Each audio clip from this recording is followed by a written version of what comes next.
ఏమిటండి ఇది? మీరు ఎక్కడ పడుకున్నారో తెలుసా? అసలు ఏమిటి మీరు ఆలోచిస్తున్నారు? ఏమైనా ఈ విషయం ముందే వాళ్ళకి చెప్పేసి ఉంటే ఈ రోజు మీకు ఈ పరిస్థితి వచ్చేది కాదు కదా. ఏమి నువ్వు అనేది? అవును, మీ స్నేహితుడితో ముందే ఈ కేసు ఒప్పుకోనని చెప్పుంటే ఈ రోజు ఈ గొడవ వచ్చేది కాదు కదా. రోజు వాళ్ళు మిమ్మల్ని సూటిపోటు మాట్లాడుతున్నట్టున్నారు, అందుకే మీరు బాధపడుతున్నారు. ఏమండి, అసలు ఈ కేసు గెలిచే మార్గమే లేదా? ఆ కేసు సంగతి అలా ఉంచు. అంతకంటే విచిత్రమైన కేసు ఒకటి ఈ రోజు కోర్టుకు వచ్చింది. ఏమిటండి అది? ఒక అమ్మాయి ఒక అతను ప్రేమించింది, అతనే నాకు కావాలని కోర్టుకెక్కింది. ప్రేమించింది కోర్టుకి ఎక్కడం దేనికి? వాడిని కట్టుకోవచ్చుగా. అంటే తను ప్రేమించడానికి ముందే పెళ్లి అయిపోయింది. ఏమిటి? పెళ్ళైన వాడిని ప్రేమించిందా? బుద్ధి లేదు దానికి? చెప్పు తీసుకుని కొట్టద్దు దాన్ని. ప్రేమించిన తన భార్య ఉందని ఆ అమ్మాయి తెలియదు పాపం. తెలియపోతే ప్రేమించేస్తుందా? అడగాలి, తెలుసుకోవాలి, తెలుసుకున్న తర్వాత ప్రేమించాలి. ఏదోదని అసలు అతను చెప్తే కదా అమ్మాయి తెలియటానికి. పాపం ఏ మాట కా మాట అతనికి కూడా భార్యకి అన్యాయం చేయాలని లేదు. అసలు ఈ సంఘర్షణ నుంచి ఎలా బయటపడాలి? నువ్వే జడ్జి అయితే ఎలా తీర్పిస్తావు? జడ్జినైతే ఏ తీర్పిస్తానో నాకు తెలియదు, కానీ నేనే ఆ పెళ్ళానైతే తేల్చేసేదాన్ని. వాడి సంగతి, వాడు ప్రేమించిన దాని సంగతి. అవును, కొంప తీసి ఈ కేసు మీరు టేకప్ చేద్దాం అనుకుంటున్నారా? మీరే కనుక ఈ కేసు టేకప్ చేద్దాం అనుకున్నారంటే మీ లాయర్ బట్టలు, మీ పుస్తకాలు, మీ ఫైల్ అన్ని తగిలి పడేస్తాను. రేపు నన్ను ఒకసారి కోర్టు తీసుకెళ్లి వాడిని చూపించండి, వాడి సంగతి తేల్చి పారేస్తాను. అది కాదు, ఆ కేసు ఇక్కడ కాదు, పంజాబ్ హైకోర్టులో. ఏ కోర్టులోనైనా తప్పు ఆ మొగుడుదే. అవును, ఈ కేసు మీరు చస్తే టేకప్ చేయి. అది అలాగా? నిజమమ్మా. మన మగాడిని బుట్టలు ఎట్టి మూతెట్టి ఆళ్ళటక మీద ఎట్టేసుకోవాలని 24 గంటలు చూస్తుంటారు కొందరు అదోమండ్లు. ఈ పెళ్ళాలు ఉన్నారంటే ఏళ్ళకింత తిందెట్టి ఏళ్ళ తిరిగాక పక్కలేస్తారు. వాళ్ళు ఏళ్ళకి పక్కలు ఎత్తునే ఉంటారు. మీ మగాడు మీకెందుకు దక్కుతాడు? చొక్కా సరిగా ఉన్నాయేమో చూసుకోండి అమ్మా. అవును, ఆ పిడకలచ్చమ్మ మొగుడు సంగతి తెలుసా మీకు? ఏం జరిగింది? ఆ సిలకలేదం ఇంట్లో దూరిపోయాడు. నిజమా? ఆ పిచ్చి పెళ్ళాం తన పిడకలో తన పేడే చూసుకుంది గాని దాని మొగుడికది గడ్డి వామసాటిన పంచదార సిలకలు ఎడుతుందని తెలుసుకోలేకపోయింది. అయ్యో పాపం. పట్ట పగలు తెగించి ఆ ఎరం ఇంట్లో దూరిపోయాడు. దూరిపోక ముందైతే చూసుకోగలం గాని దూరిపోయాక ఏం చేయగలం? అందుకనే దూరిపోకుండా చూసుకోవాలి. ఎందుకు చెప్తున్నానంటే మన బాబు గారు పిండారు పోసిన నిల్లాగుంటారు. అందరు ఆడోళ్ళ కళ్ళు ఆయన మీదే. నాకు తెలిసి 2 పుంజీలు మంది ఉన్నారు. మీరు ఆయన పతి అడుగు తెలిసి మరీ అడగాలి.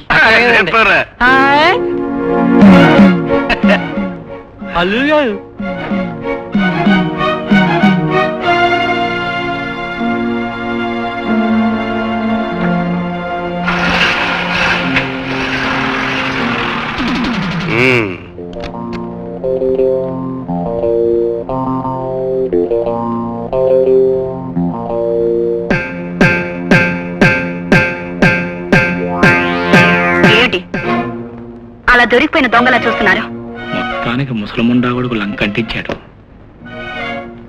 అది కాదు విజయ, అసలు జరిగింది ఏమిటి మీరు చెప్పేది? గోంగూర ప్రతిదీ దాచాలా? దాచితే దాగుతుంది అనుకుంటున్నారా? విజయ, కాస్త నిదానంగా అర్థం చేసుకుంటే. ఎందుకు అలా చీప్ పని చేశా? వాణి కసుకుంటారేంటండి? మా నాన్న చూసింది చూసినట్టు చెప్పాడు. ఏమంత తొందర వచ్చిందని? వయసు వచ్చింది ఎందుకు? ఏది చెప్పాలో, ఏది చెప్పకూడదు, ఎప్పుడు చెప్పాలో, ఎలా చెప్పాలో, ఎందుకు చెప్పాలో చెప్పే ముందు కాస్త ఆలోచించాలి. ఆలోచించాడు కాబట్టి వచ్చి నాకు చెప్పాడు, లేకపోతే అక్కడ తానే మిమ్మల్ని అడిగేవాడు. ఏమిటి అడిగేది? ఏమిటా? టైర్ పంచర్ అయితే ఎవరైనా మెకానిక్ ని తీసుకెళ్లి టైర్ మార్పిస్తారు, కానీ మీరే జాకీ పెట్టి టైర్ మార్చాల్సిన కావ్యం పట్టింది. చూసే వాళ్ళకి ఎంత అసహ్యంగా ఉంటుంది. అదైతే ఉంది ఉంది ఇంతే కదా. ఇంతే కదా అంటావేటి? రోడ్డు మీద మన పరువు పోతే అట్టగయ్యా. చూడమ్మా, అడగాల్సినని నేను అడిగాను. అది లాక్కు తెగిపోత్. మిగతా విషయాలు నేను అడుగుతాను, డ్రైవర్ నెట్టుకుని ఏర్పాటు చేస్తాను. అల్లుడు గారు నీళ్ళు ఎట్టు. సంటి, నువ్వు వెళ్ళి బోతుని చదువుకో. వెళ్ళిపో. అల్లుడు, ఏది ఆలోచించాలో ఏది చెప్పాలో తెలిసినోడు కాబట్టి చూసిన దాన్ని మార్చి చెప్పాను. కల్లరా చూసినంత మాత్రం సడ్డ అనుకోను కాబట్టి, నేను బాగా అర్థం చేసుకున్నాను కాబట్టి అబద్ధం చెప్పాను. అందుకే నీ పిల్ల ఇంకా బతికుంది. ఇదే చెప్పుడు మాటలు చెప్పే ఏదో కంట్లోనే పడితే నీ పిల్లలు ఈ పాటికి ఊరోసుకు చచ్చిపోయేది. నువ్వు కారు చక్రం మారితేనే ఇంత గొడవ పెట్టిందే, బతుకు చక్రం మార్చావని తెలిస్తే ఇంకెంత గొడవ సెత్తుందో బేరీజు వేసుకుని ఆలోచించుకుంటామని దానికి ఎలా చెప్పాను. ఆ పిల్లెవరు ఏంటి అన్న వివరాలు నేను అడగను, నువ్వు నాకు చెప్పక్కర్లేదు. కానీ ఇంకొకళ్ళ ద్వారా ఈ వివరాలన్నీ నీ పిల్లనికి తెలిసి ప్రాణాల మీద తెచ్చుకోకుండా నువ్వే ఆ విషయం దానికి చెప్పడం మంచిది. చూడండి, నా భార్యను మోసం చేయాలని కానీ నా జీవితాన్ని మరొక మలుపుకు తిప్పుకోవాలని కానీ నేను ఎప్పుడు అనుకోలేదు. అక్కడ పరిస్థితులను బట్టి నాకు వెనక ఎవరూ లేరని అబద్ధం చెప్పాల్సి వచ్చింది.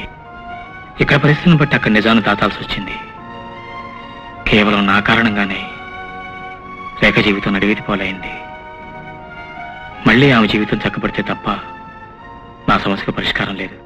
అల్లుడు, కూతురు జీవితంలో ఇలాంటిది జరిగిందంటే ఏ తండ్రి తట్టుకోలేడు. కానీ నేను ఇంత నిబ్బరంగా ఉన్నానంటే అందుకు కారణం నాకు నీ మీద ఉన్న నమ్మకం అల్లుడు. 7 సముద్రాలు ఎదరం సులువు కావచ్చు, కానీ 2 ఆడలను నెగ్గుకు రావడం చాలా కష్టం అల్లుడు. నీకు ఏ సాయం కావాలన్నా పెద్ద దిక్కుగా నీ పక్కన నేనుంటాను. కానీ ఆ పిల్ల కూడా నా బిడ్డలాడితే 2 ఆడకూతుళ్ళు కలవరపడకుండా ఈ విషయం తెలిసేసే పూసి నీది. ఒరేయ్ గురువులు,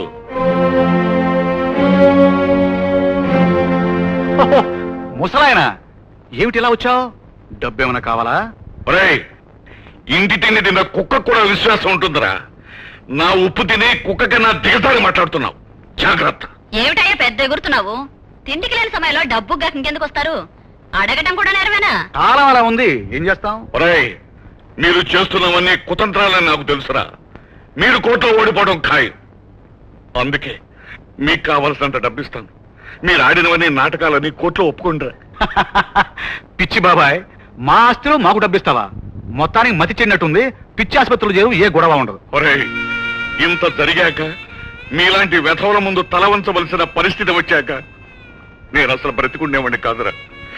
కానీ ఆ అమాయకురాల కోసం బతుకుతున్నాను రా. ఒరేయ్, అది ఎప్పుడు కష్టాలంటే ఇలా ఉంటాయని కళ్ళతో కూడా చూశారు కదరా. అలాంటిది ఇప్పుడు అది కష్టపడుతుంటే నేను చూడలేకపోతున్నాను రా. అదే మరి ఓడల బళ్ళు ఓడలు అవడం అంటే ఉన్నప్పుడు పెద్ద ఎగిరావుగా, అందుకే ఇలా అయింది. మీరు నన్ను ఎన్నన్నా పడటానికి సిద్ధపడే వచ్చాను రా. కానీ పెళ్లికి ఎదిగిన పిల్ల మీ కళ్ళ ముందు పెరిగింది.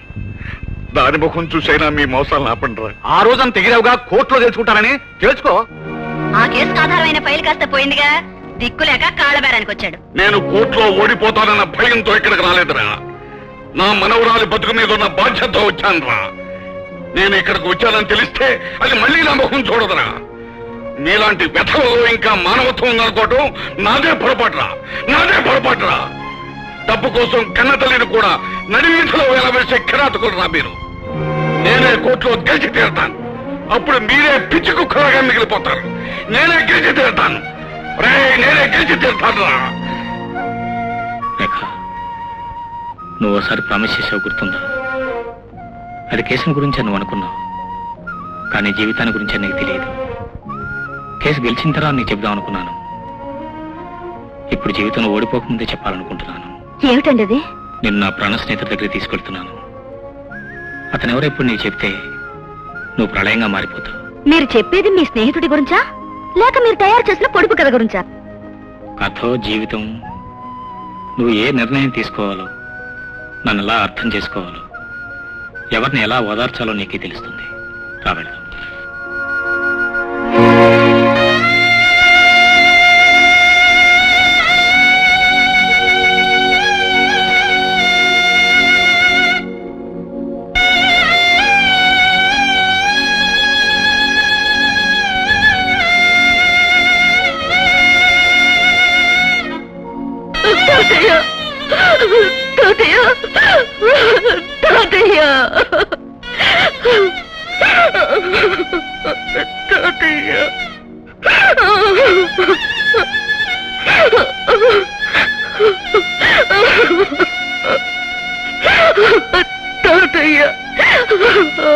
రేయ్, కత్తులతోనే కాదురా, మాటలతో కూడా మనుషులను చంపగలని అర్థమైందా? కత్తులతో చంపేవాడు మర్డరర్, మాటలతో చంపేవాడు రాజకీయవేత్త. ఇప్పుడైనా ఒప్పుకుంటావా ఈ విషయంలో నీ బాబునని? అదంతా లేట్ ప్రొసీజర్ బే. పొద్దున్నే కేసేంటో తెలుసుకోవాలా, మధ్యాహ్నం మర్డర్ అయిపోవాలా, సాయంత్రం కత్తి కడిగేసుకోవాలా. అదే మన ప్రొసీజర్ బే. నీ కత్తి కాదు, నీ బాబు మాట కాదు. ఆడి చేతిలో ఉండాల్సిన ఫైల్ పోయింది, దాంతో మనం బతికిపోయాం. అయితే అది ఎక్కడికి పోయింది, ఎలా పోయింది, కావాలని వీడు పోగొట్టాడా, కావాల్సిన వాళ్ళు తీసుకుపోయారా అన్నది తేలలేదు. ఆ ఫైల్ ఆడికి దొరికిందంటే మన కొంపలు అంటుకోవడం ఖాయం. నాకు నాటు బే. మీ అందరికీ తెలియంది, నాకు తెలిసింది ఒకటి ఉంది. మనకు కనబడే ఆ వేణుగాడి కథ వెనకాల ఇంకో కథ ఉందని మొన్న నేను ఎంక్వైరీకి వెళ్ళినప్పుడు తెలిసింది. దానికి మార్కెడితే మొత్తం మార్కెడిపోద్ది. జీవితంలో అన్ని వైపులా ఓడిపోయాను. నాకు మిగిలిన అతనే. అతనైనా దక్కితే చాలు. ఏ దిక్కు లేని వాళ్లకు దేవుడే దిక్కనని సహాయంతో వచ్చాను.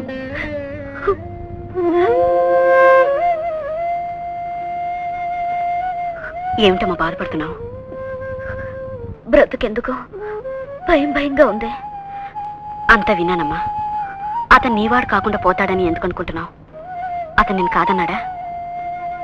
నా జీవితంలో నేను కావాలనుకున్న ప్రతిదీ నాకే దక్కాలనుకునే మొండిదాన్ని నేను. కానీ నేననుకున్నది ఏది నాకు దక్కకుండా చేయాలని విధి నాకంటే మొండిదానిగా మారింది. ఏం పర్వాలేదమ్మా, అన్ని కుదుట పడతాయి. నువ్వు అనవసరంగా బాధపడకు.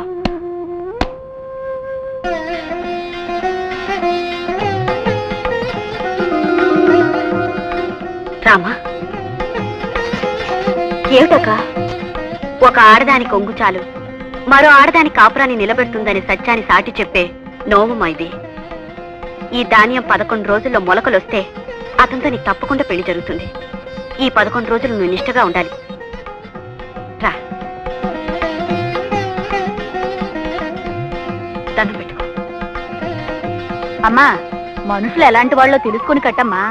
కట్టిన ముడుపు పండగపోతే ముడుపు కట్టిన వాళ్ళ కాపురంలో కలతలు రేగుతాయని శాస్త్రంలో చెప్పారు. నా కూతురు కోసం ముడుపు కట్టడానికి నేనే వెనకాడాను. నా కాపురం ఎప్పుడు చల్లగా ఉంటుందమ్మా. నేను కట్టిన ఈ ముడుపు చలవుతో మా రేఖకు తొందరగా పెళ్ళి తన కాపురం చల్లగా ఉండేటట్టు చూడు తల్లి. రావెళ్దాం.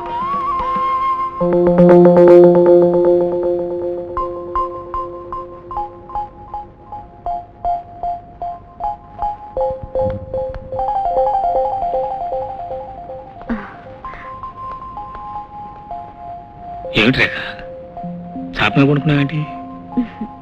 మన కోసమేనండి దేవి పూజ చేస్తున్నాను. అవును, ఎప్పుడూ లేనిది ఈ పూజలో నోములు చేయమని ఎవరు చెప్పారు నీకు? విజయక్క.